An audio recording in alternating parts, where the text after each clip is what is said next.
Ang tunay na pag-ibig ay hindi marunong magtaksil, ngunit ang lalaking pinili ko ay mas pinili ang ginto kaysa sa ating sumpang walang hanggan.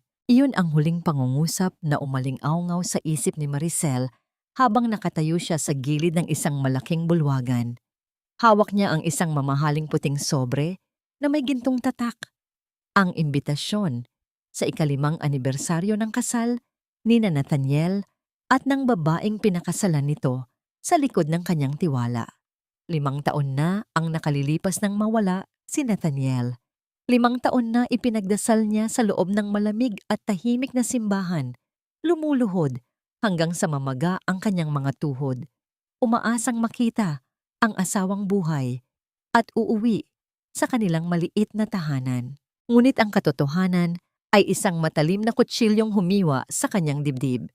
Sa gitna ng naglalakihang chandelier at malambot na tugtog ng biolin, nakita niya si Nathaniel.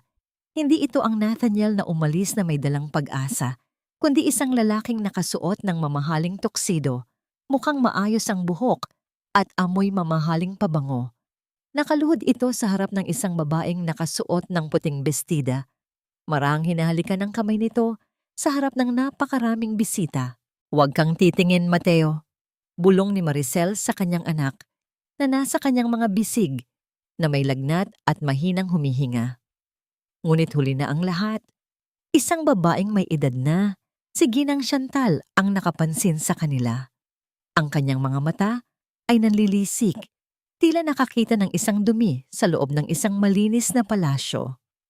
Lumapit ito. Bawat hakbang ay may kasamang tunog ng matitigas na takong na tumatama sa sahig na parang mga martilyong nagpapako ng kahihiyan sa puso ni Maricel. "Ano ang ginagawa mo rito, hamak na babae?" Ang bulong ni Ginang Chantal, boses na puno ng lason at pangungutya habang inilalayo ang mga bisita sa kanilang kinatatayuan. "Gusto mo bang sirain ang kinabukasan ng lalaking nagbigay sa iyo ng anak? Huwag kang maging mangmang. Ang pagpapakita mo rito ay isang kasalanang hindi mapapatawad.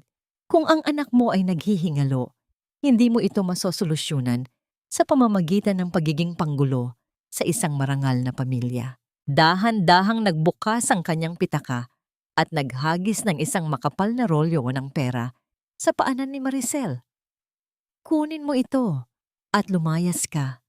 Isipin mo ang dangal ng pamilyang ito na unti-unti mong dinudungisan ng iyong karukaan.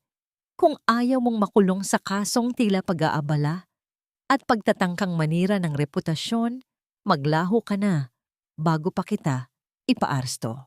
Nanigas ang buong katawan ni Maricel. Ang bawat salita ni Ginang Chantal ay tila mga karayom na tumutusok sa kanyang mga mata na naging dahilan upang maging malabo ang lahat ng nakikita niya. Ang kanyang mga kamay, na dati ay matiyagang naglalaban ng mga damit ng iba, ay nanginginig.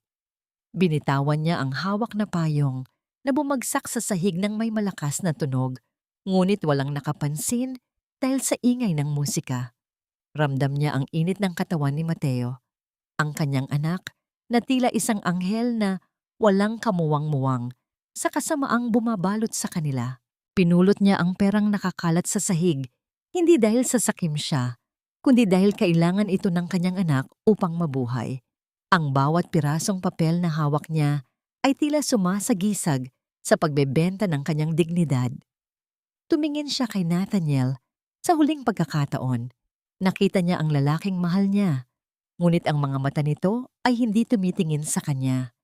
Ito ay nakapako sa malayo, isang lalaking binihag ng sariling karuwagan. "Kung ang kapalit ng kapayapaan ng anak ko ay ang pagluhod ko sa harap ng kasinungalingan, handa akong gawin yun ngayon," bulong niya sa sarili. Boses na halos hindi marinig ng hangin. Tumalikod siya, dala ang bigat ng mundo sa kanyang mga balikat, habang ang bawat hakbang niya palayo ay isang pangakong hindi na siya kailanman luluhod sa mga taong walang puso.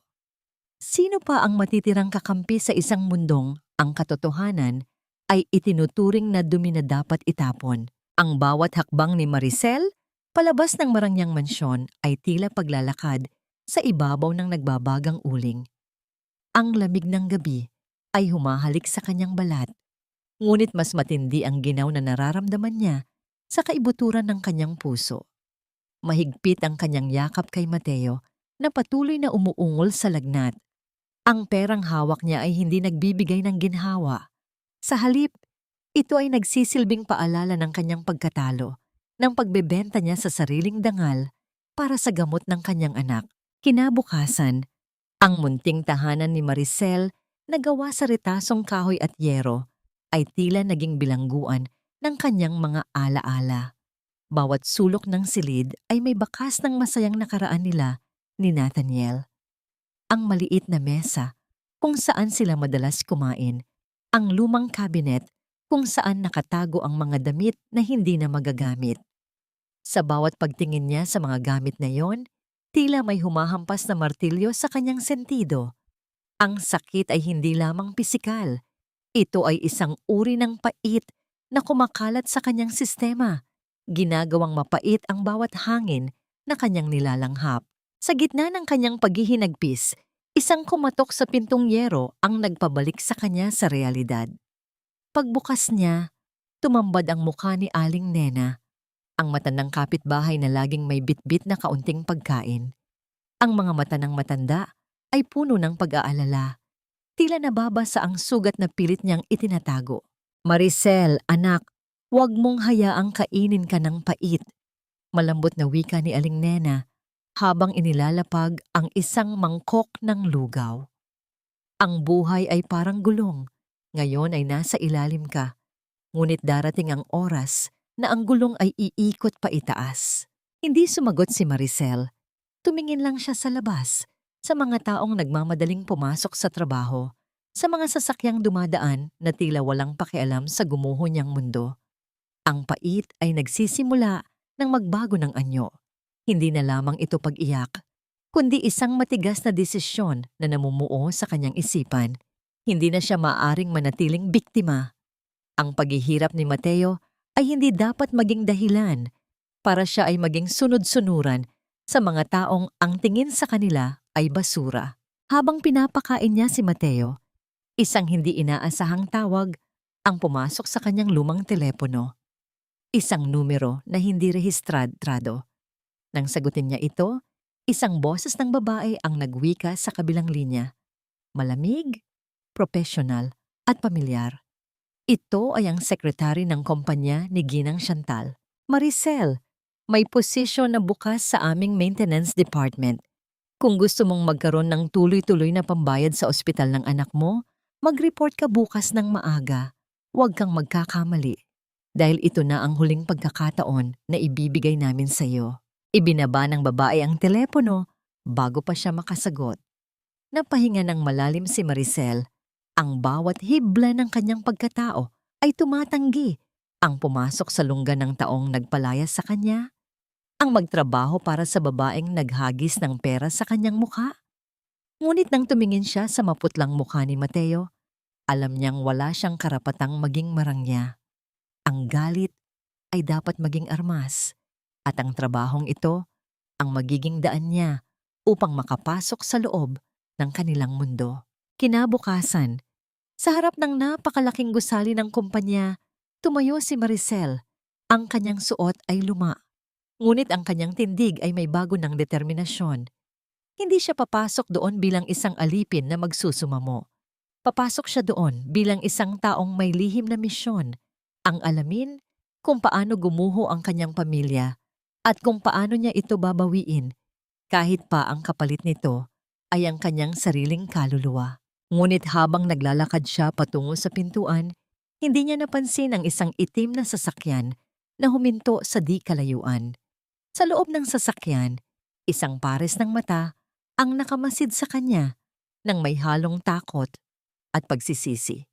Si Nathaniel, na nakatingin sa kanya mula sa tinted na bintana, ay hindi makapaniwalang nakikita ang babaeng pinangakuan niya ng walang hanggan, na ngayon ay papasok sa isang mundong maglalagay sa kanya sa panganib. Ano ang magiging reaksyon ni Maricel kung malaman niyang ang trabahong iniaalok sa kanya ay bahagi ng isang mas malalim na plano ng pagmamanipula?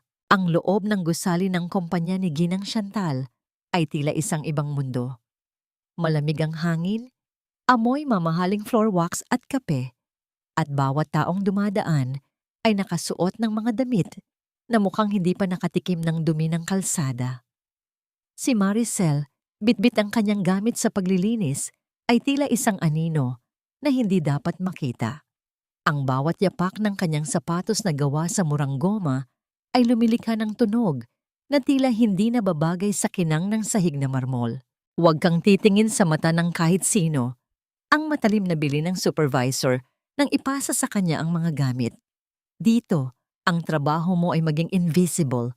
Kung may marinig ka, kalimutan mo. Kung may makita ka, pumikit ka. Ang malinis na lugar ay nangangahulugan ng malinis na reputasyon para sa mga amo mo. Nagtungo si Maricel sa opisina ni Nathaniel sa 15 palapag. Ang kanyang puso ay tumitibok ng mabilis, parang ibong gustong kumawala sa hawla. Nang pumasok siya, ang opisina ay tahimik. Ang malaking mesa ng Nara ay puno ng mga dokumentong nagpapakita ng yaman at kapangyarihan. Sa dingding, naroon ang isang malaking litrato ni Nathaniel kasama si Ginang Chantal at ang asawa nitong mayaman.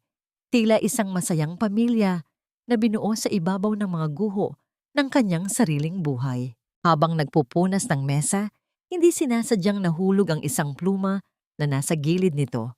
Sa pagpulot ni Maricel, isang piraso ng papel ang nahulog mula sa ilalim ng mga dokumento.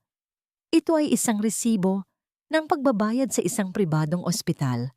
Ngunit ang pangalan na nakasulat ay hindi kay Mateo, kundi sa isang bata na hindi niya kilala. Ang pangalan ng bata ay nakapangalan sa isang trust fund na direktang kontrolado ni Ginang Chantal. Bago pa man niya ito masuri ng mabuti, biglang bumukas ang pinto. Pumasok si Nathaniel, kasunod ang kanyang asawa na si Sofia. Ang boses ni Sofia ay matinis at punong-puno ng pagmamataas habang nagtatawanan sila tungkol sa isang nakatakdang bakasyon sa ibang bansa. Sino ang babaeng ito? Tanong ni Sofia, ang boses ay parang kutsilyong humiwa sa katahimikan. Tumingin si Nathaniel kay Maricel. Ang mga mata ni Nathaniel ay nagpakita ng isang segundo ng pagkilala, isang kidlat ng sakit, ngunit agad itong napalitan ng kawalan ng pakialam. Isa lang siyang bagong tauhan. Sa maintenance, mahal. Sagot ni Nathaniel nang hindi man lang tumitingin sa mga mata ni Maricel. Huwag mo na siyang pansinin. Marami pa tayong dapat ayusin para sa ating biyahe. Tumalikod si Maricel at nagpatuloy sa paglilinis, ngunit ang kanyang mga kamay ay nanlalamig. Ang pagtrato ni Nathaniel sa kanya, na parang isang estranghero, ay mas masakit pa kaysa sa anumang sampal. Ang lahat ng mga taon ng paghihintay, lahat ng mga dasal sa simbahan, ay tila binaliwala ng isang lalaking na ngayon ay takot na takot mawala ang kanyang kinatatayuan. Nang makaalis ang mag-asawa, mabilis na itinago ni Maricel ang resibong kanyang nakuha. Alam niya sa kanyang puso na hindi ito basta resibo lamang. Ito ay isang susi. Isang susi sa isang lihim na maaring sumira sa perpektong mundo ni Ginang Chantal. Ngunit sa paglabas niya ng opisina, isang anino ang humarang sa kanyang daanan. Si Ginang Chantal, nakatayo roon na may mapanuring ngiti. Ang kanyang mga mata ay parang lawin na nakatitig sa bawat kilos ni Maricel. Ang mga alikabok ay dapat manatili sa sahig, Maricel. Wika ni Ginang Chantal, ang boses ay mahina, ngunit may banta ng isang malakas na bagyo. Kapag ang alikabok ay nagsimulang lumipad at pumasok sa mga lugar na hindi para sa kanya, kailangan na itong walisin ng tuluyan. Ramdam ni Maricel ang pagtigas ng kanyang mga kalamnan. Hindi siya aatras, hindi na ngayon. Ano ang susunod na hakbang ni Maricel matapos mapagtanto na siya ay binabantayan ng isang taong handang pumatay ng anumang lihim? Ang mga salita ni Ginang Chantal ay tila isang malamig na tubig na ibinuhos sa katawan ni Maricel. Ngunit sa halip na manginig sa takot, Isang kakaibang init ang dumaloy sa kanyang mga ugat. Sa bawat paghakbang niya pabalik sa silid ng maintenance, ramdam niya ang titig ng matandang babae na nakatutok sa kanyang likuran. Isang titig na nagbabantay, naghihintay ng pagkakamali. Pagkapasok sa maliit at madilim na silid, agad na kinapa ni Maricel ang resibong itinago niya sa ilalim ng suot na uniforme. Ang papel ay kupas na, ngunit ang mga numero at ang pangalan ng institusyong nakasaad ay malinaw. Isang pribadong klinika sa labas ng lungsod, isang lugar na kilala sa pagtatago ng mga lihim ng mga mayayaman. Bakit kailangang magbayad si Ginang Chantal para sa isang bata na wala sa kanilang pamilya? Ang tanong na ito ay nagsimulang gumuhit ng isang larawan sa isipan ni Maricel. Isang larawan ng isang pagsasabwatan na mas malalim kaysa sa simpleng pagtatakwil sa kanya. Ano ba ang itinatago ninyo? Bulong niya sa sarili, habang ang mga kamay ay nanginginig sa pagtiklop ng papel. Sa mga sumunod na araw, naging mas maingat si Maricel. Natuto siyang maging isang anino. Sa kanyang paglilinis ng mga pasilyo, nakikinig siya sa bawat pag-uusap. Sa bawat pagdalo niya sa opisina ni Nathaniel para maglinis, tinitignan niya ang mga basurahan, mga punit-punit na papel, mga resibo at mga tala-arawan na madalas ay hindi na napapansin ng mga taong abala sa kanilang mga marangyang buhay. Ang kanyang trabahong itinuring na mababa ay naging isang estratehikong pwesto. Isang hapon, habang nag-aayos ng mga dokumento sa archive room, isang boses ang nagpapatigil sa kanya sa ilalim ng mga makakapal na cabinet. Si Nathaniel at ang kanyang abogado. Hindi na natin kayang itago ang katotohanan ng matagal, Nathaniel. Wika ng abogado, boses na punong-puno ng pag-aalala. Ang mga dokumento ng pag-aampon ay hindi sapat. Kung malalaman ng publiko ang tunay na pinagmulan ng batang iyon, mawawala ang lahat ng inyong ari-arian. Ang testamento ng iyong biyenan ay malinaw. Ang lahat ay mapupunta sa tunay na tagapagmana, hindi sa isang batang ipinasok lamang sa pamilya. Huwag kang mag-alala. Sagot ni Nathaniel, boses na puno ng pagod at desperasyon. Gagawin ni Chantal ang lahat. Siya ang may hawak ng bawat ebidensya. Basta panatilihin nating tahimik si Maricel, walang makakaalam ng kahit ano. Nanigas si Maricel sa kanyang pinagtataguan. Ang bawat salita ay tumatama sa kanyang dibdib na parang kidlat.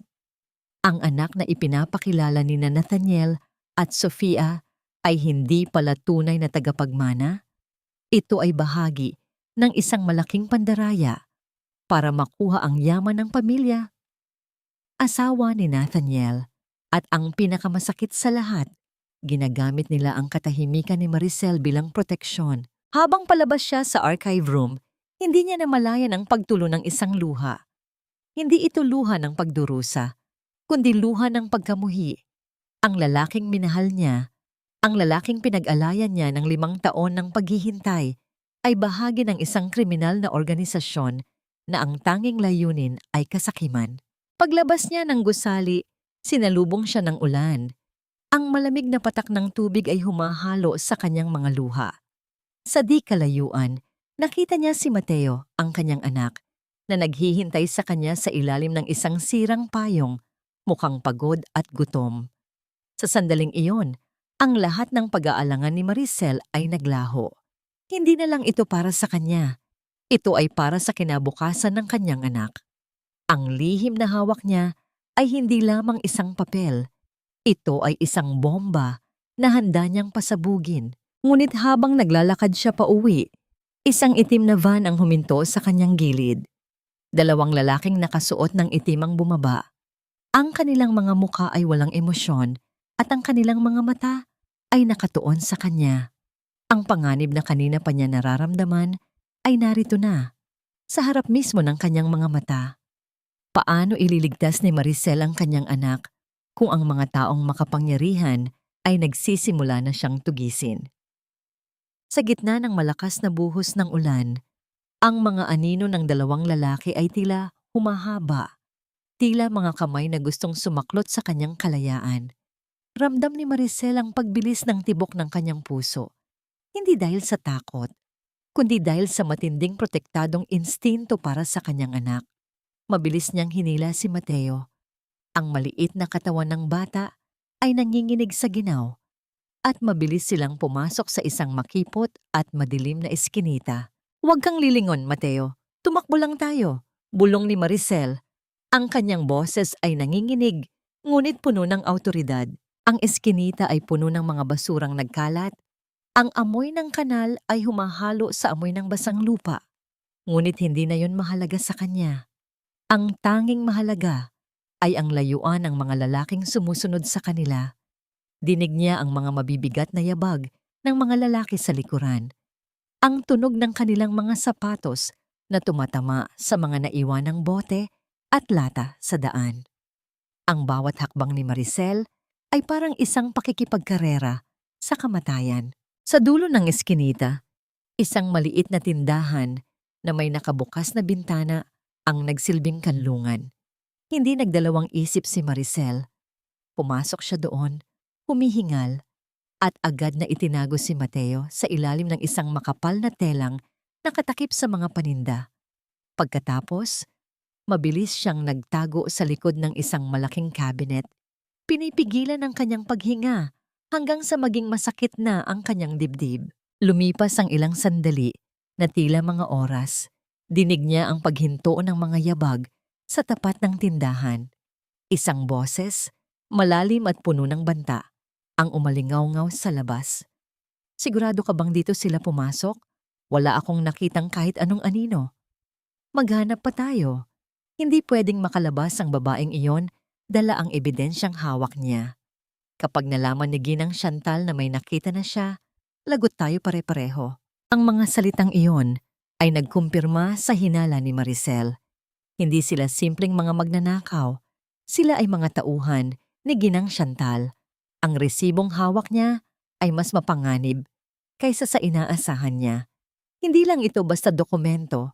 Ito ay isang katibayan na maaaring magpabagsak sa buong imperyo ng babaeng yon.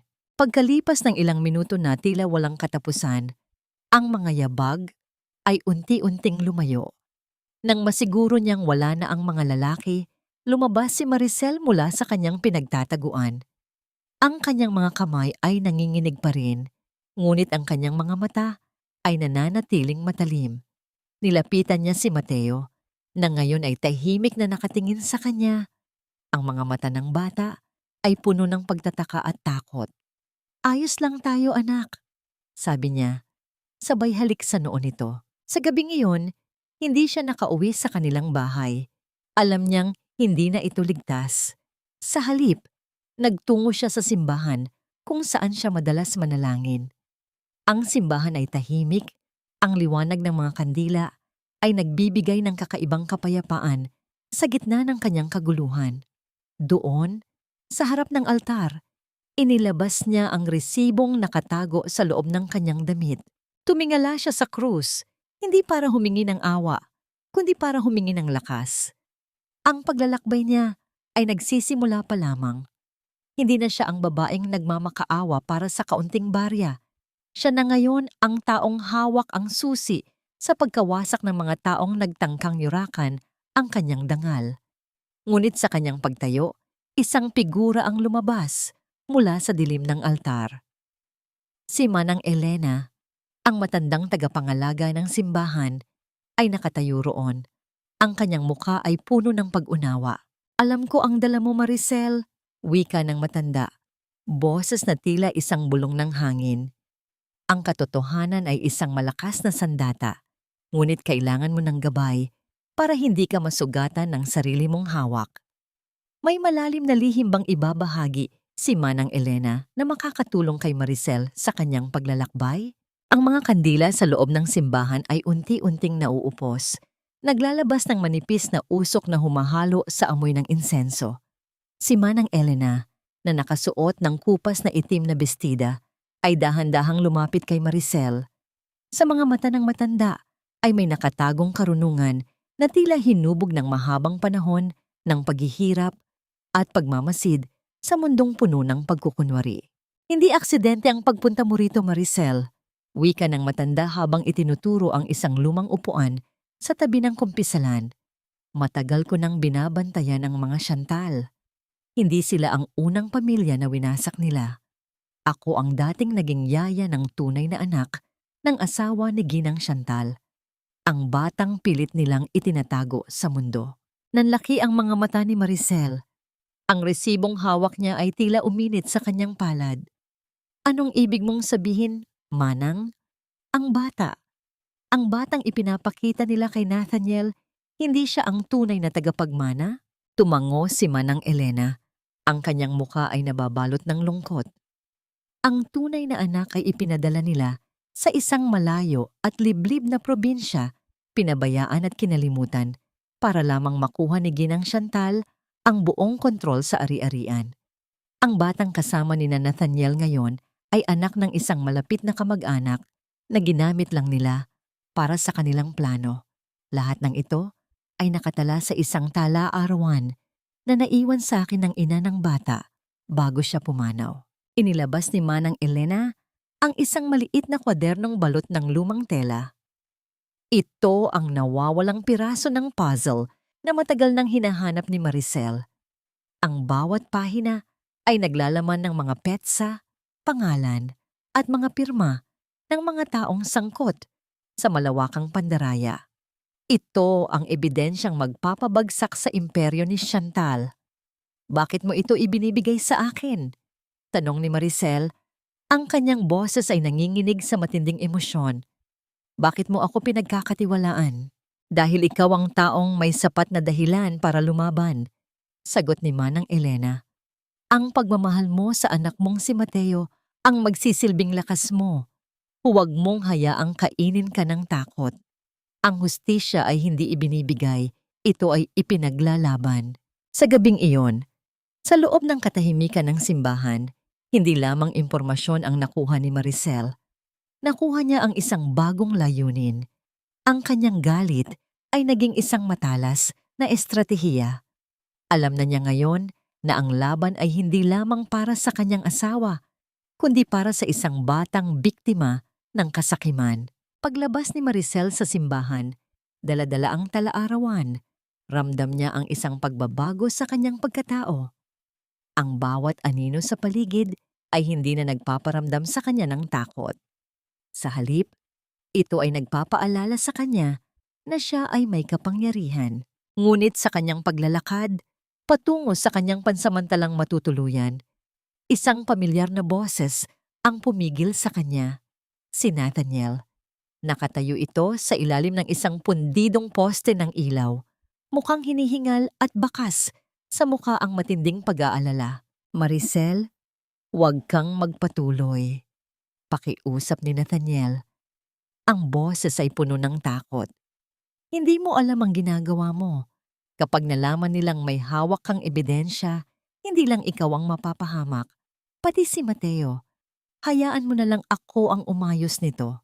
Tumigil si Maricel. Tinitigan niya ang lalaking minsan niyang tinawag na asawa. Ang lalaking ngayon ay mukhang isang duwag na alipin ng sarili niyang mga pagkakamali. Ang kanyang mga mata ay hindi na nagpapakita ng pagmamahal, kundi ng isang malamig at matalim na paghuhusga. Hindi mo na ako madadaan sa mga salita mo, Nathaniel, sagot ni Maricel. Ang boses ay matatag at walang bahid ng pag-aalinlangan. Tapos na ang panahon na ikaw ang nagdedesisyon para sa amin.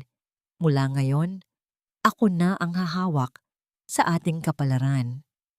Ano ang magiging tugon ni Nathaniel sa matapang na pahayag ni Maricel at handa na ba siyang magpakalalaki para sa kanyang pamilya? Ang mga mata ni Nathaniel ay nanlaki sa narinig. Sa ilalim ng nagkukurap na ilaw ng poste, nakita ni Maricel ang pagguho ng maskara ng lalaking itinuring niyang mundo. Ang kanyang paghinga ay mabilis at mababaw, tila isang hayop na nasukol sa sulok. Hindi siya makapaniwala na ang babaeng dati ay tahimik na naghihintay sa kanyang pag-uwi ay nakatayo na ngayon sa harap niya ng may dalang banta. Hindi mo naiintindihan, Maricel, sigaw ni Nathaniel. Subalit pilit niya itong hininaan upang hindi makatawag ng pansin sa tahimik na lansangan. Kapag lumabas ang mga ebidensyang yan, hindi lang kumpanya ang mawawala. Maari tayong patayin ni Chantal. Hindi mo kilala ang babaeng iyon. Kaya niyang magpabura ng pangalan ng tao sa listahan ng mga buhay ng walang pag-aalinlangan. Lumapit si Maricel, hindi para yakapin ang lalaking minsan niyang sininta, kundi upang tumayo ng direkta sa harap nito. Ramdam niya ang panginginig ni Nathaniel, isang panginginig na hindi galing sa lamig ng gabi, kundi sa takot. Kilala ko siya, Nathaniel. Mas kilala ko siya kaysa sayo dahil ang tanging pinangalagaan mo lang ay ang iyong sariling sikmura. Sagot ni Maricel. Ang kanyang boses ay malamig at matalim. At tungkol sa panganib, sa 5 taong iniwan mo kami ni Mateo, ang gutom at ang kawalan ng pag-asa ang naging araw-araw naming kasama. Sa tingin mo ba ay mas nakakatakot ang kamatayan kaysa sa pagkawala ng dangal ng aking anak? Isang malakas na tunog ng preno ang bumasag sa kanilang pag-uusap. Isang itim na sasakyan ang huminto sa kanilang harapan. Ang pintuan ay bumukas at bumaba si Ginang Chantal. Ang kanyang muka ay parang yelo, walang bahid ng kahit anong emosyon, subalit ang kanyang mga mata ay naglalabas ng apoy ng galit. Mukhang nagkakaroon kayo ng masayang reunion, Nathaniel, wika ni Chantal, habang dahan-dahang naglalakad palapit. At ikaw, Maricel, tila hindi ka pa rin natuto sa iyong aral. Mabilis na humarang si Nathaniel sa harap ni Maricel, isang kilos na ikinagulat ng 2 babae. Chantal, hayaan mo siya. Ako ang bahala sa kanya. Huwag mo siyang sasaktan. Tumingin si Chantal kay Nathaniel nang may pangungutya. Itinaas niya ang kanyang kamay at isang malakas na tunog ng sampal ang umalingaw-ngaw sa hangin. Isang sampal na tila nagpakita sa buong mundo ng tunay na relasyon ng dalawa. Isang amo at isang alipin. Huwag mo akong utusan, Nathaniel. Ikaw ay narito lamang dahil sa aking awa. Ani Chantal, boses na tila isang talim ng labaha. Tumingin siya kay Maricel. Alam kong hawak mo ang talaarawan ni Elena. Ibigay mo sa akin iyon at gagawin kong komportable ang buhay ninyo ng iyong anak.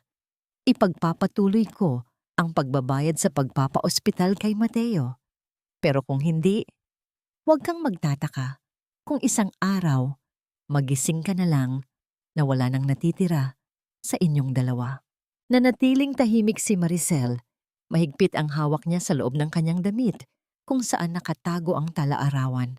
Ang kanyang puso ay tumitibok ng mabilis.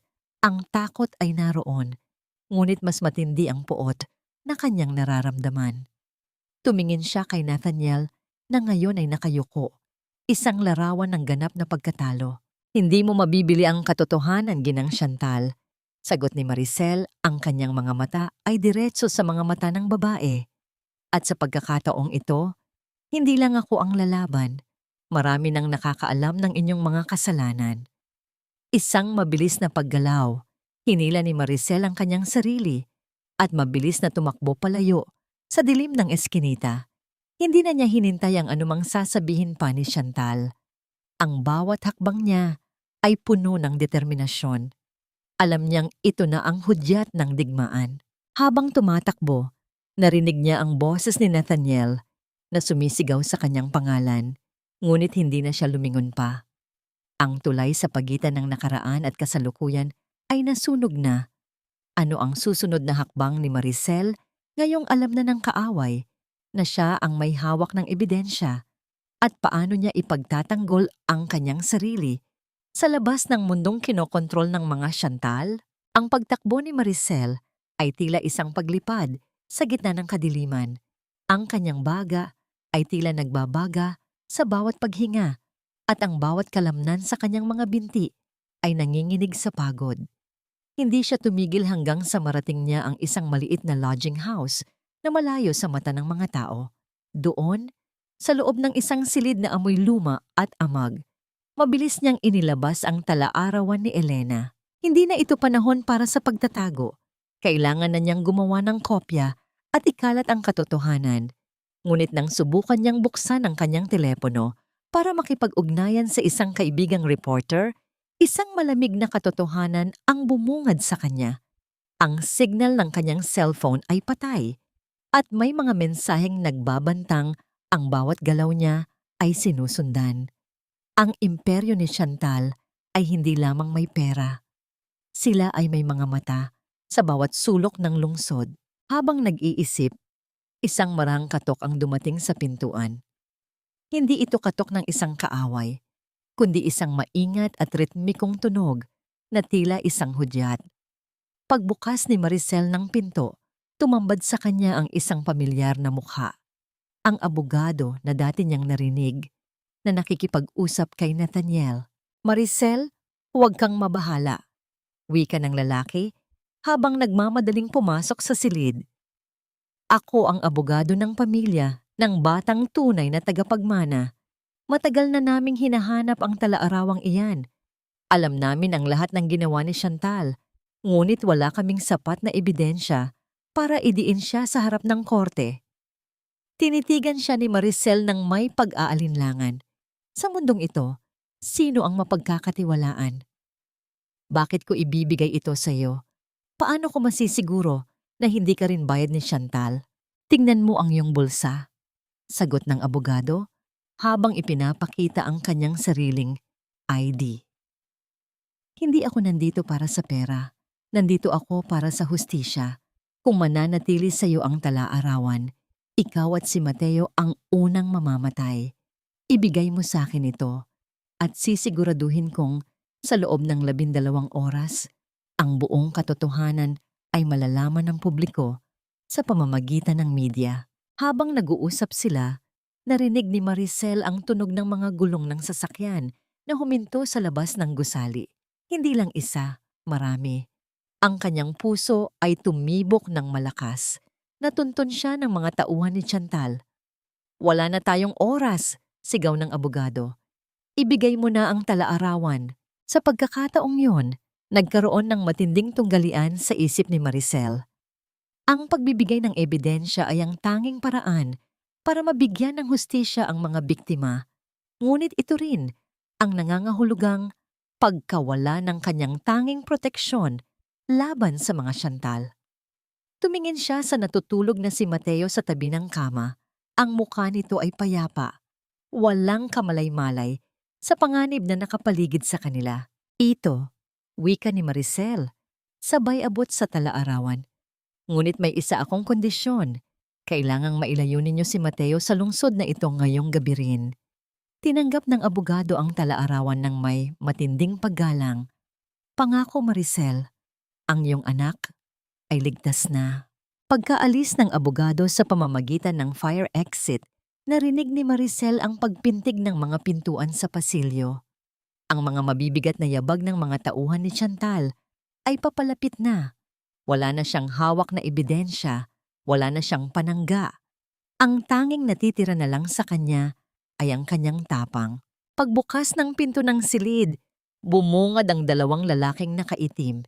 Ngunit sa halip na tumakbo, tumayo si Maricel sa harap ni Mateo. Ang kanyang mga kamay ay nakataas. Ang kanyang mga mata ay naglalabas ng isang apoy na hindi kayang patayin ng anumang banta. Tapos na ang pagtatago. Hamon niya, boses na punong-puno ng lakas. "Handa na akong harapin ang anumang ibibigay ninyo." Sa gitna ng panganib, ang pagpili ni Maricel na isakripisyo ang kanyang sarili para sa kaligtasan ng anak ang nagpapatunay na ang tunay na lakas ay hindi nasa mga papel, kundi nasa puso ng isang ina. Ano ang mangyayari kay Maricel ngayong wala na siyang ebidensyang hawak? At paano siya makakalabas ng buhay sa harap ng mga taong gustong magpatahimik sa kanya ng habambuhay? Ang hangin sa loob ng silid ay naging mabigat, tila pinipiga ang bawat sandali. Ang dalawang lalaking nakaitim ay pumasok ng walang pasintabi. Ang kanilang mga mukha ay blangko, ngunit ang kanilang mga kamay na nakahawak sa mga baril sa loob ng kanilang jacket ay nagpapahiwatig ng isang madilim na hangarin. Ang bawat hakbang nila sa sahig na kahoy ay lumilikha ng isang mabagal at nakakatakot na ritmo Sa gitna ng katahimikan, nasaan ang talaarawan, Maricel? Tanong ng isa sa kanila. Ang boses ay parang kalawang na humahaplos sa bakal. Huwag mong sayangin ang oras namin. Alam naming ikaw ang huling nakahawak nito. Nanatiling nakatayo si Maricel sa harap ni Mateo. Ang kanyang puso ay nagwawala sa loob ng kanyang dibdib. Ngunit ang kanyang mukha ay nananatiling matigas na bato. Hindi siya tumitig sa mga lalaki, bagkus ay tumingin siya sa bintana. Nagdarasal na malayo na ang abogado at ang ebidensya. Wala na sa akin ang hinahanap ninyo. Huli na ang lahat. Isang mabilis at marahas na pagkilos. Sinunggaban ng lalaki ang braso ni Maricel at itinulak ito sa pader. Ang pagtama ng kanyang balikat sa matigas na semento ay nagdulot ng isang matinding kirot, ngunit hindi siya dumaing. Ang tanging naririnig niya ay ang mahinang pag-iyak ni Mateo na nagising dahil sa ingay. "Mama?" Ang mahinang tawag ng bata. "Huwag kang lalabas, Mateo." Sigaw ni Maricel. Ang boses ay puno ng pait at proteksyon. Ang lalaki ay naglabas ng isang maliit na bagay mula sa kanyang bulsa. Hindi baril, kundi isang litrato ni Nathaniel. "Nakakaawa ka, Maricel. Akala mo ba ay ipagtatanggol ka ng asawa mo? Siya mismo ang nagbigay sa amin ng impormasyon kung nasaan ka. Ang lalaking minahal mo, ang siya ring nagtulak sa'yo sa bingit ng kamatayan." Ang katotohanang iyon ay tumama kay Maricel ng mas matindi pa sa anumang sampal o palo. Ang pagkakataong ito ay hindi na tungkol sa pag-ibig o pag-asa. Ito ay tungkol sa pagtataksil sa pinakamataas na antas. Ang lalaking pinili niyang makasama habang buhay ay mas piniling ipagpalit ang kanyang buhay para sa isang posisyon sa kumpanya na nakatayo sa ibabaw ng kasinungalingan. Biglang bumukas ang pinto. Hindi ang mga lalaki ang pumasok, kundi si Ginang Chantal na nakasuot ng napakamahal na coat. Ang kanyang mukha ay puno ng tagumpay. Ang bawat hakbang niya ay tila isang reyna na naglalakad sa ibabaw ng kanyang mga nasasakupan. "Napakagaling mong magtago, Maricel," wika ni Chantal habang tinitignan ang paligid na may pangungutya. "Sayang ang talino mo. Kung hindi ka lang sana naging makulit, nabuhay ka sana ng marangya sa ilalim ng aking anino." Lumapit si Chantal kay Maricel at hinawakan ang kanyang baba. Pinipilit siyang tumingin sa kanyang mga mata. "Ngayon, wala ka ng ebidensya, wala ka ng kakampi. Ano ang balak mong gawin?" Ngunit sa kabila ng lahat, isang bahagyang kanyang ngiti ang gumuhit sa mga labi ni Maricel. Ang kanyang takot ay unti-unting napalitan ng isang mapanganib na kalmado. "Akala ninyo ba ay ang talaarawan lang ang tanging ebidensya? Hindi ninyo kilala ang isang inang handang gawin ang lahat para sa kanyang anak." Sa isang iglap, kinuha ni Maricel ang maliit na recording device na nakatago sa ilalim ng kanyang kwelyo. Ang liwanag ng maliit na ilaw nito ay nagpapahiwatig na ito ay nagtatala ng bawat salitang binitawan ni Chantal mula nang pumasok ito sa silid. "Narinig ninyo na ba ang boses ninyo sa radyo?" tanong ni Maricel. "Dahil sa loob ng ilang minuto, ang bawat salitang binitawan ninyo ay ipapadala ko sa lahat ng istasyon ng balita." Nagbago ang kulay ng mukha ni Chantal. Ang kanyang mukha na dati ay puno ng tagumpay ay napalitan ng matinding takot. Ang mga lalaki ay nagkatinginan, hindi alam ang gagawin. Ang sitwasyon ay biglang umikot.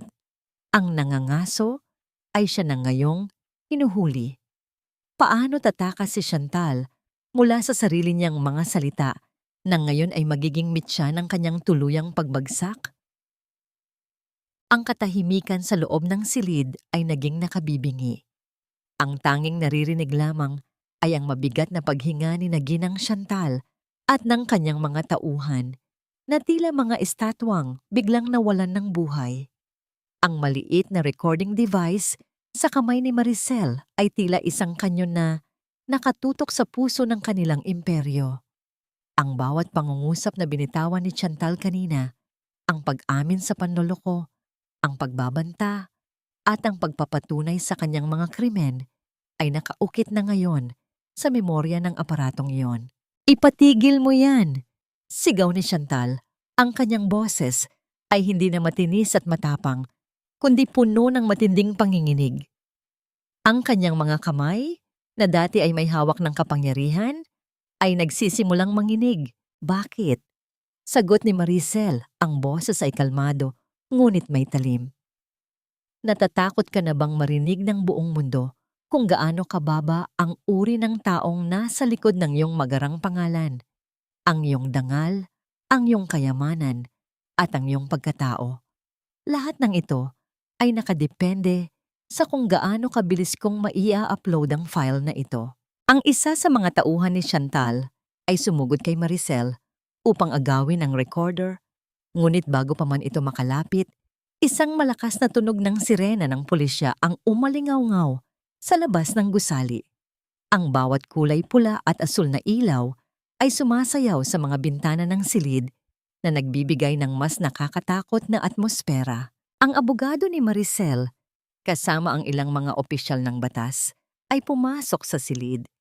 Sa likod nila ay ang mga mamamahayag na may hawak na mga kamera at mikropono. Ang plano ni Maricel ay hindi lamang pag-asa. Ito ay isang kalkuladong maniobra. Ginang Chantal, ikaw ay inaresto sa ilalim ng mga kasong pananakot, ilegal na pagkulong, at malawakang pandaraya. Wika ng opisyal, habang inilalabas ang mga posas. Si Chantal ay tila nawalan ng malay. Ang kanyang mga tuhod ay lumambot at siya ay napaupo sa sahig. Ang kanyang mamahaling coat ay nadumihan ng alikabok. Tumingin siya kay Maricel. Ang kanyang mga mata ay puno ng pagkamuhi na hindi na kayang pumatay. Hindi pa tapos ito, Maricel. Sisirain kita. Tapos na ang lahat para sa iyo, Chantal. Sagot ni Maricel nang hindi man lang kumukurap. Ang tanging sisirain sa atin ay ang kadenang matagal ninyong ikinulong sa amin. Habang dinadala si Chantal at ang kanyang mga tauhan palabas, si Nathaniel ay dumating. Ang kanyang muka ay puno ng pagkagulat at pagsisisi nang makita ang eksena. Nang magtama ang kanilang mga mata, hindi na nakita ni Maricel ang lalaking minahal niya. Nakita na lamang niya ang isang estranghero na nababalot ng kahihiyan. Walang salitang binitawan si Maricel. Nilampasan niya ito ng diretso, tangan-tangan ang kamay ni Mateo. Paglabas nila ng gusali, ang hangin ay naging mas presko. Ang bawat paghinga ni Maricel ay magaan, parang isang malaking pasanin ang tinanggal sa kanyang mga balikat. Hindi pa man tapos ang lahat. Marami pa silang pagdadaanan sa korte. Ngunit sa gabing iyon, ang katarungan ay nagsimula ng magliwanag. Nang marating nila ang kalsada, huminto si Maricel at tumingin sa malawak na langit. Ang mga bituin ay tila kumukutitap, saksi sa kanyang pagbabalik. Hindi na siya ang babaeng nagtatago. Siya na ngayon ang babaeng lumaban at nanalo. Ngunit sa gitna ng tagumpay, isang tanong ang naiwan sa kanyang isipan. Paano niya sisimulan ang buhay na malaya kung ang bawat sulok ng kanyang nakaraan ay nakatali pa rin sa lalaking hindi man lang marunong lumaban para sa kanila? Ang mga sumunod na araw ay naging isang serye ng mga pagdinig sa korte at mga balita sa telebisyon. Ang mukha ni Ginang Chantal, na dati ay laging nakataas ang noo sa mga pahina ng pahayagan, ay nakatago na ngayon sa ilalim ng isang makapal na jacket habang pinoposasan ng mga awtoridad. Ang imperyo na binuo sa kasinungalingan ay naglaho na parang bula sa isang iglap. Ngunit sa likod ng tagumpay, si Maricel ay nakaramdam ng isang kakaibang pagkapagod. Hindi sa katawan, kundi sa kaluluwa. Nasa isang maliit na apartment na malayo sa ingay ng syudad, si Maricel. Doon, tahimik na naglalaro si Mateo sa sahig. Ang kanyang mga mata ay hindi na kasing lungkot ng dati. May mga laruan na siyang bago, mga regalong galing sa mga taong tumulong sa kanila. Ngunit sa kabila nito, madalas pa ring magising si Maricel sa hating gabi, nakikinig sa bawat yabag sa labas. Dala pa rin ang trauma ng paghabol sa kanya. Isang hapon, habang nagtutupi ng damit, kumatok si Manang Elena. Hindi siya nag-iisa. Kasama niya si Nathaniel. Ang lalaking dati ay makisig at punong ngabang bango ay mukhang lanta. Ang kanyang mga balikat ay nakayuko at ang kanyang mga mata ay puno ng pait na dulot ng pagsisisi. Maricel, simula ni Nathaniel, ang boses ay rehistro ng isang taong matagal nang hindi nakahinga ng maayos. Hindi ako nandito para humingi ng pagbabalik. Alam kong huli na ang lahat. Nandito lang ako para ibigay ito. Inilabas niya ang isang dokumento, isang waiver ng lahat ng kanyang karapatan sa anumang ari-arian na natira. Pati na ang desisyon na hindi na siya lalapit sa buhay ni Maricel at Mateo kung yon ang kanilang hiling. Dito, malaya na kayo. Wala na ang mga Chantal, wala na ang mga obligasyong nagtali sa akin. Gusto ko lang malaman ninyo na sa lahat ng nagawa ko, ang pag-iwan sa inyo ang pinakamalaking pagsisisi sa buhay ko. Tinitigan ni Maricel ang dokumento. Hindi siya nakaramdam ng galit. Nakaramdam siya ng awa. Ang lalaking ito ay naging biktima rin ng sarili niyang kahinaan. Salamat, Nathaniel, pero hindi ang papel na ito ang magpapalaya sa akin. Ang pagpapatawad ko sa iyo ang magpapalaya sa akin. Tumalikod si Nathaniel. Ang kanyang mga hakbang ay mabagal at mabigat. Nang tuluyan na siyang makaalis, parang may isang pader na tuluyang bumagsak sa pagitan ng nakaraan at kasalukuyan ni Maricel. Ang bawat sakit, bawat luha, at bawat gabi ng paghihintay ay parang naging abo na tinangay ng hangin. Lumapit si Mateo sa kanya at humila sa kanyang damit. Mama, masaya ka na ba? Saya. Napangiti si Maricel, isang tunay at matamis na ngiti na matagal na niyang hindi nararamdaman. Hinaplos niya ang buhok ng kanyang anak. Oo, anak. Ngayon pa lang tayo magsisimulang mabuhay ng tunay. Sa bintana, tiningnan ni Maricel ang paglubog ng araw. Ang kulay kahel na langit ay tila isang pangako ng isang bagong umaga. Hindi na siya ang babaeng nagmamakaawa. Siya na ngayon ang arkitekto ng kanyang sariling kinabukasan. Ang bawat pahina ng kanyang buhay ay malinis na. Handang sulatan ng bagong kwento. Kwento ng isang inang hindi lang nagprotekta sa kanyang anak, kundi nagligtas sa sarili niyang pagkatao. Ngunit sa gitna ng katahimikan, isang liham ang natagpuan ni Maricel sa ilalim ng pintuan. Isang liham na walang nakasulat na nagpadala.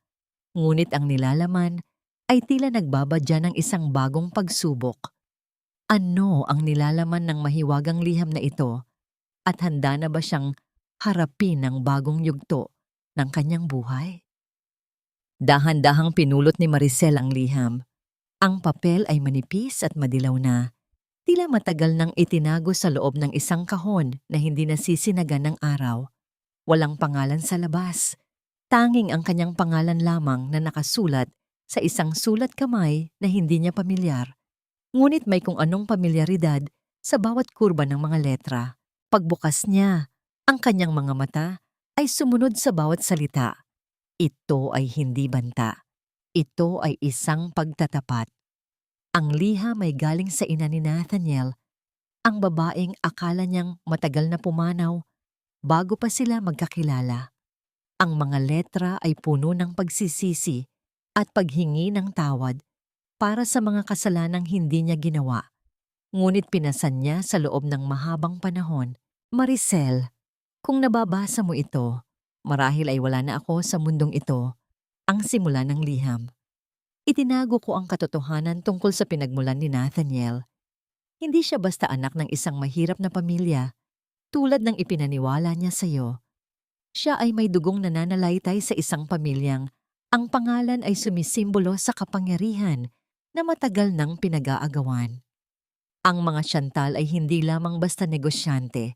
Sila ang mga taong sumira sa aming buhay para makuha ang lupain na dapat ay sa amin. Ang bawat linya ay nagbubukas ng isang bagong dimensyon ng sakit at pagtataksil. Hindi pala aksidente ang pagtatagpo nila ni Nathaniel. Hindi pala nagkataon ang lahat ng paghihirap na dinanas niya. Lahat ng ito ay bahagi ng isang mas malaking laro na matagal na palang nagsimula bago pa man siya isinilang. Nasa ilalim ng sahig ng lumang bahay sa probinsya ang susi ng lahat, pagpapatuloy ng liham. Huwag kang magtiwala sa kahit sino, kahit sa mga taong sa tingin mo ay kakampi mo. Napaupo si Maricel sa kanyang kama. Ang mga kamay niya ay hindi na nanginginig, ngunit ang kanyang isipan ay naglalakbay sa mga posibilidad. Ang laban na inakala niyang natapos na sa pagkakakulong ni Chantal ay isa lamang palang maliit na sanga sa isang malaking puno ng kasamaan. Kung ang mga Chantal ay may mga kasabwat na mas makapangyarihan pa sa kanila, ibig sabihin, hindi paligtas si Mateo. Tumingin siya kay Mateo na mahimbing na natutulog. Ang bata ay walang kamuwang-muwang sa panganib na muling bumabalot sa kanila. Sa pagkakataong ito, hindi na lang siya lalaban para sa hustisya. Lalaban siya para sa katotohanan ng kanyang pamilya. Mama, ang mahinang bulong ni Mateo habang humihikab sa kanyang paggising. Ano ang hawak mo? Pinunasan ni Maricel ang kanyang mga mata at ngumiti ng pilit. Wala ito, anak. Isa lang itong lumang kwento ng ating nakaraan. Ngunit sa kanyang puso, alam niyang ang kwentong yon ang magiging gabay niya sa susunod na yugto. Kinuha niya ang kanyang gamit at inilagay ang liham sa loob ng isang ligtas na lalagyan. Hindi na siya maghihintay na sila ang lumapit sa kanya. Sa pagkakataong ito, siya na ang hahanap sa katotohanan. Paglabas niya ng apartment, tumambad sa kanya ang isang sasakyang nakaparada sa tapat ng gusali. Hindi ito sa mga Chantal, ito ay isang sasakyang hindi niya pagmamay-ari at sa loob nito ay isang lalaking nakasuot ng salamin, nakamasid sa kanya ng may matinding interes. Hindi na siya natakot. Sa halip, nilapitan niya ang sasakyan at kumatok sa bintana. Ang lalaki ay bahagyang bumaba ng salamin at ang mga mata nito ay nagpakita ng paghanga sa kanyang katapangan. Sino ka? Tanong ni Maricel. Ang boses ay matatag at walang bahid ng pag-aalinlangan. At bakit mo ako sinusundan? Ngumiti ang lalaki, isang nangiting tila nagbabadya ng isang bagong alyansa sa gitna ng digmaan. Ano ang pakay ng lalaking ito? At konektado ba siya sa malalim na lihim na nakasulat sa liham ng biyena ni Maricel? Ang lalaki sa loob ng sasakyan ay dahan-dahang tinanggal ang kanyang salamin. Siya ay may mga matang matalim, parang agila na sanay sumuri sa bawat galaw ng kanyang paligid. Hindi siya mukhang kaaway, ngunit hindi rin siya mukhang isang simpleng estranghero na nagkataon lamang na napadaan. Ang pangalan ko ay Julian, wika ng lalaki, boses na malalim at may awtoridad. At hindi kita sinusundan para saktan. Sinusundan kita dahil alam kong ikaw ang tanging tao na may hawak ng susi sa nakaraang matagal na nilang ibinaon sa limot. Ibinaba ni Maricel ang kanyang tingin sa sasakyan. Pilit na binabasa ang anumang bakas ng panlilinlang.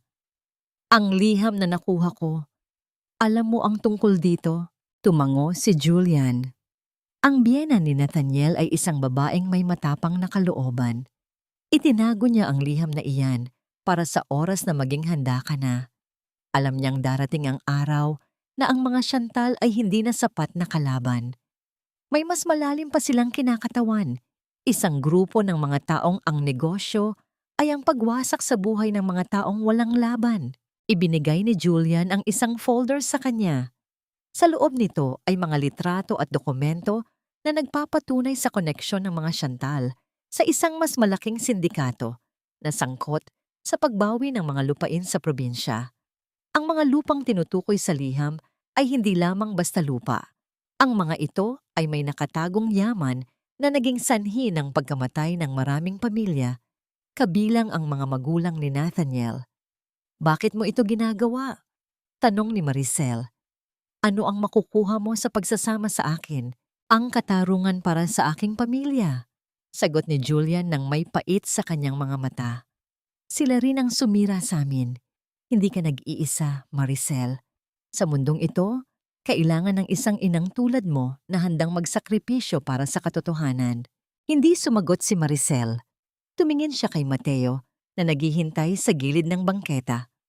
Ang alok ni Julian ay nangangahulugan ng panganib na mas matindi pa sa dati. Ngunit nangangahulugan din ito ng pagkakataong tuluyang mapabagsak ang sistemang nagpahirap sa kanila. Sa pagkakataong ito, hindi na lang siya isang inang nagtatago. Siya na ngayon ay bahagi ng isang operasyon upang linisin ang dumi ng nakaraan. Ano ang susunod na hakbang? Tanong ni Maricel. Pupunta tayo sa probinsya, sagot ni Julian. Ang susi na binanggit sa liham ay nasa ilalim ng sahig ng lumang bahay.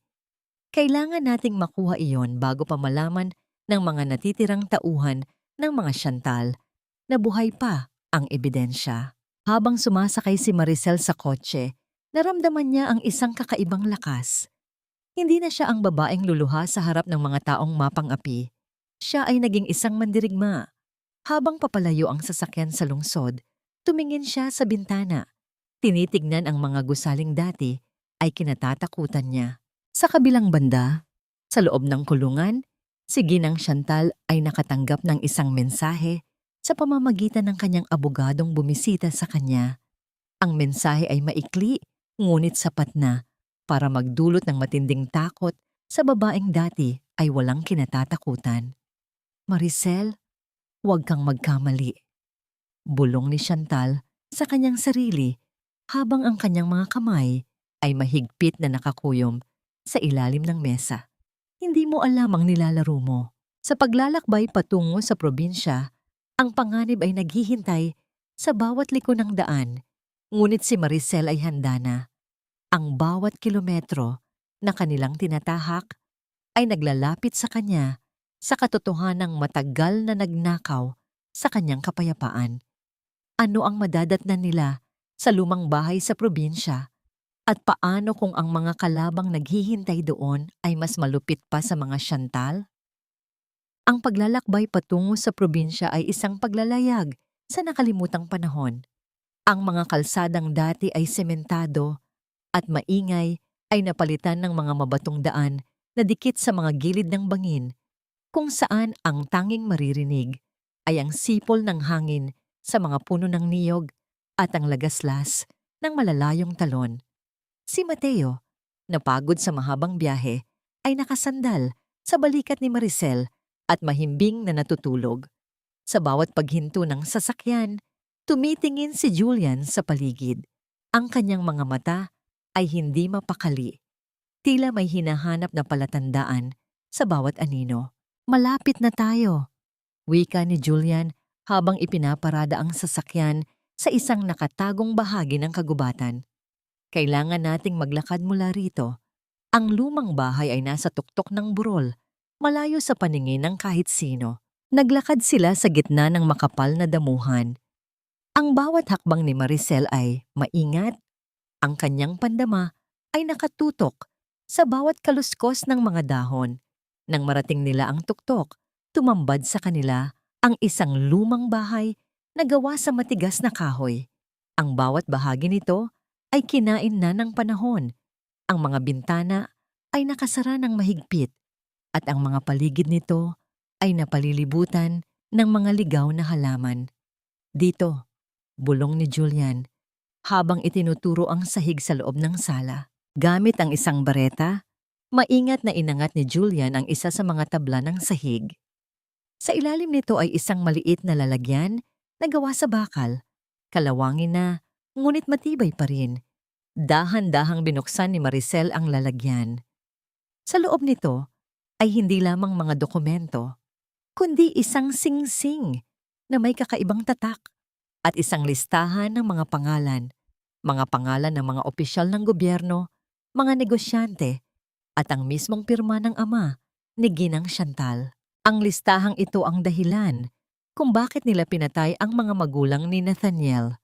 Paliwanag ni Julian, ito ang nagpapatunay na ang lupang kinatatayuan ng buong probinsya ay nakuha sa pamamagitan ng pananakot at pagpatay.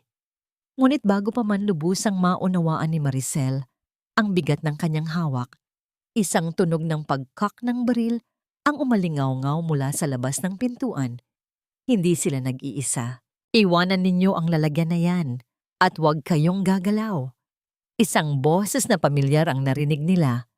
Pagtingin ni Maricel sa pintuan, nakita niya ang isang matandang lalaki, ang dating katiwala ng lupa na inakala nilang matagal nang namatay. Ang kanyang mga mata ay puno ng pait at takot. Hindi siya tauhan ni Chantal. Siya ay isang taong biktima rin ng sistemang ito. Isang taong napilitang maglingkod sa mga masasamang tao para mabuhay ang kanyang sariling pamilya. Hindi ninyo alam ang ginagawa ninyo. Wika ng matanda habang nakatutok ang baril sa kanila. Ang mga taong nagmamay-ari ng listahang iyan ay hindi lamang mga Chantal. Sila ay mga taong walang mukha, mga taong kayang burahin ang buong probinsya sa mapa kung kailangan. Ang sitwasyon ay naging mas komplikado. Hindi na lamang ito tungkol sa hustisya para sa kanyang asawa. Ito ay tungkol sa kaligtasan ng isang buong komunidad. Tumingin si Maricel kay Julian na ang kanyang mga kamay ay dahan-dahang gumagalaw patungo sa kanyang baywang, handang lumaban kung kinakailangan. Hindi mo kailangang gawin ito. Pakiusap ni Maricel sa matanda. Ang kanyang boses ay puno ng empatiya. Ang listahang ito ay paraan para mabigyan ng katarungan ang lahat ng pinagkaitan ng lupain kasama ang iyong pamilya. Ang baril ng matanda ay bahagyang bumaba. Ang kanyang mga mata ay nagpakita ng labanan sa loob ng kanyang konsensya. Ngunit sa labas, narinig nila ang tunog ng mga sasakyang papalapit sa burol. Ang mga tunog ng mga engine ng kotse ay tila isang bagyong papalapit sa kanilang kinatatayuan. Paano ililigtas ni Maricel ang listahan at ang kanyang anak kung ang mga makapangyarihang tao ay nandito na para bawiin ang kanilang madilim na lihim? Ang tunog ng mga humaharurot na makina na ng sasakyan ay tila isang babala ng kamatayan na umaling-aungaw sa buong burol. Ang matanda na hawak ang baril ay nag-aalangan. Ang kanyang mga kamay ay nanginginig sa takot. Alam niyang kapag dumating ang mga taong nasa loob ng mga sasakyang yon, wala nang ititira sa kanilang lahat. Tumakbo kayo. Sigaw ng matanda. Ang boses ay puno ng pagsisisi at pagmamadali. Dumaan kayo sa likod, sa bangin. Doon lang ang tanging daan na hindi nila mababantayan. Hindi na nagatubili pa si Julian.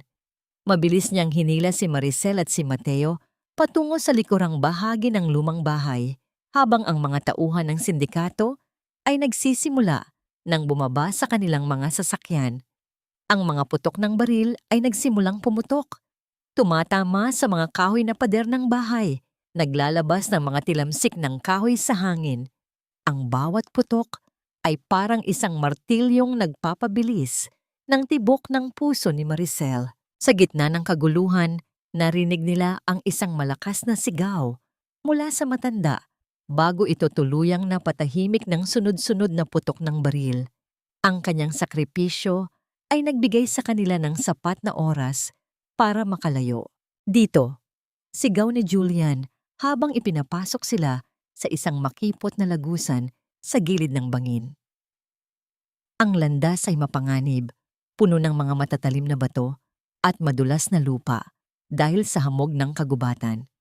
Mahigpit ang hawak ni Maricel kay Mateo. Ang kanyang mga binti ay sugatan na sa pagkakadulas, ngunit hindi siya tumigil. Ang bawat pagod ay napapalitan ng determinasyon na makaligtas. Pagdating nila sa dulo ng lagusan, tumambad sa kanila ang isang maliit na sapa na may malalim na bahagi. Ang tubig ay malamig at mabilis ang agos. Kailangan nating tumawid, wika ni Julian, kahit na ang kanyang sariling balikat ay duguan mula sa isang tama ng bala kanina. Sa kabilang pampang, may mga tauhan ako na naghihintay. Sila ang magdadala sa inyo sa ligtas na lugar. Habang tumatawid sila, ang mga anino ng kanilang mga kalaban ay nagsimulang lumitaw sa itaas ng bangin. Ang mga flashlight ay naghahanap sa bawat sulok ng kagubatan. Ang kanilang mga boses ay puno ng galit.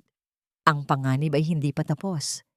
Sa gitna ng tubig na hanggang baywang, napahinto si Maricel.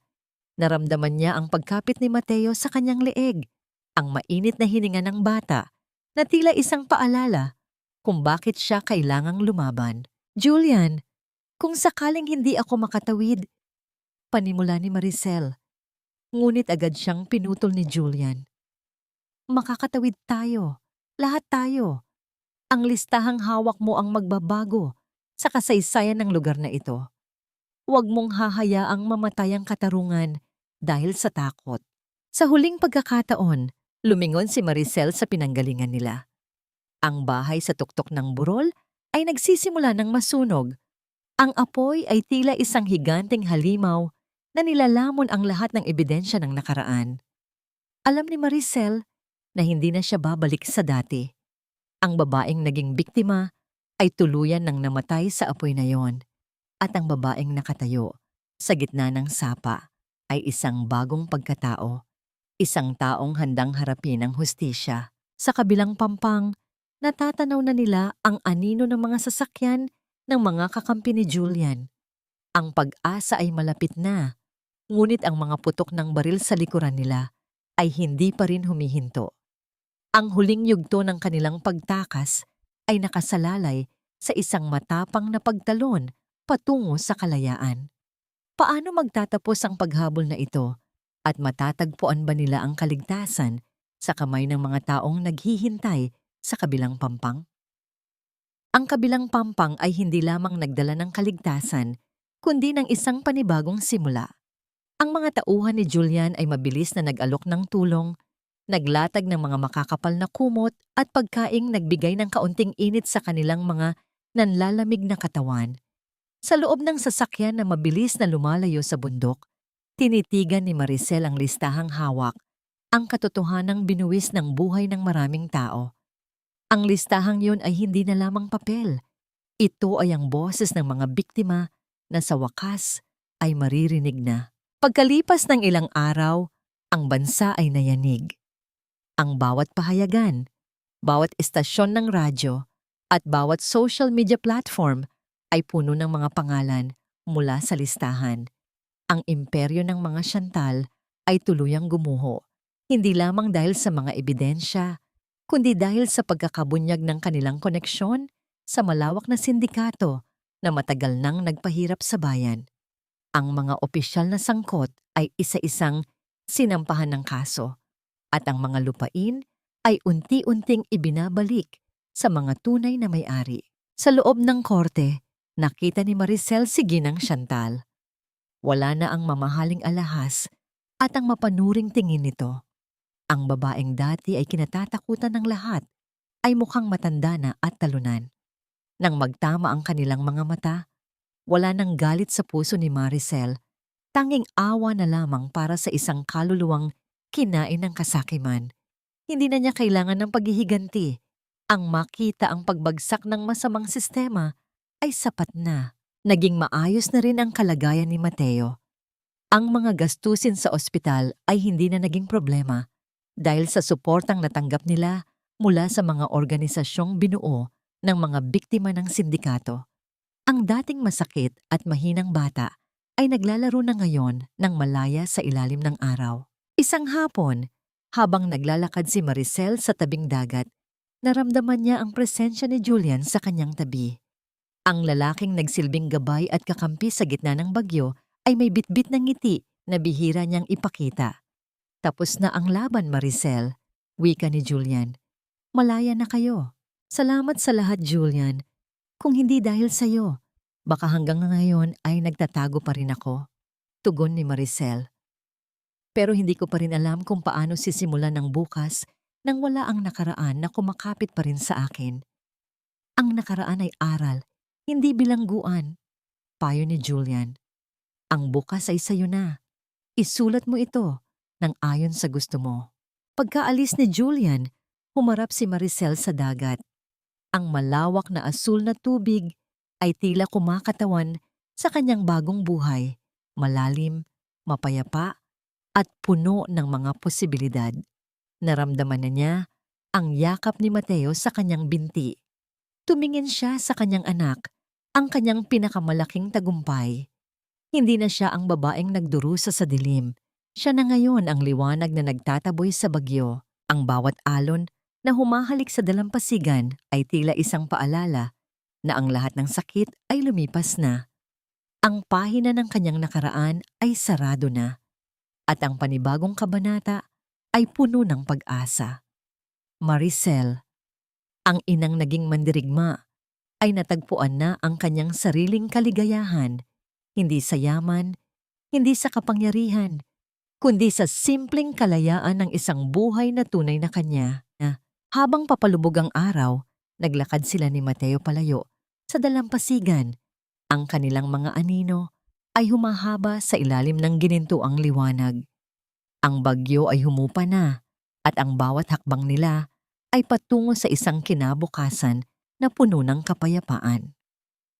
Habang dahan-dahang lumalubog ang araw sa dulo ng dalampasigan, ang mga anino ay unti-unting naglalaho, ngunit ang mga yapak na iniwan natin sa buhanginan ay mananatiling saksi sa isang mahabang paglalakbay ng pagbangon. Mga mahal kong tagapakinig, maraming salamat sa inyong paglalakbay kasama ko hanggang sa huling yugto ng kwentong ito.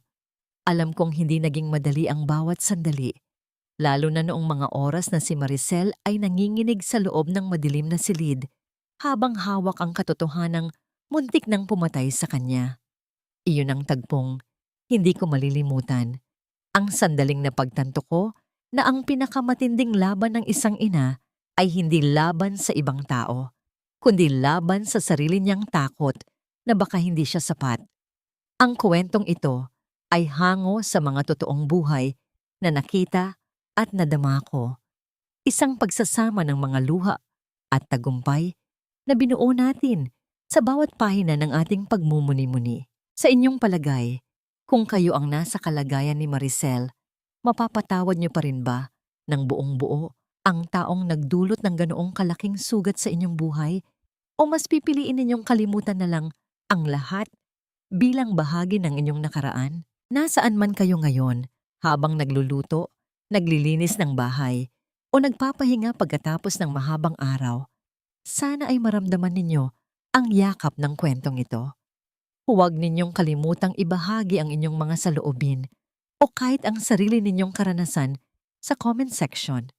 Dahil dito, palagi kaming handang makinig.